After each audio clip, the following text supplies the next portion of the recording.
పెట్టేసిన రోజుల్లో కొబ్బరి తోటలో మేళానికి వెళ్తే అక్కడ నన్ను చూసి ఒక కొంటి కుర్రాడు 16 పాపాని పేరేటన్నాడు, ఉరకలు వేసేసే పాని ఊరేదన్నాడు, నీ ఊరొత్తే ఇంటికి వచ్చే దారేదన్నాడు, ఇంటికి వచ్చి నిన్నే పిలిచే తలసేదన్నాడు.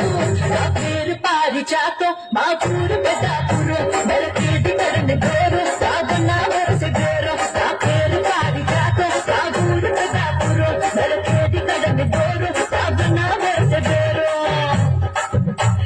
చెప్పగానే పిల్లడు చచ్చిపోయాడు, పిల్లని చచ్చిపోయాడు, పోసి జారిపోయేలా పిల్లడు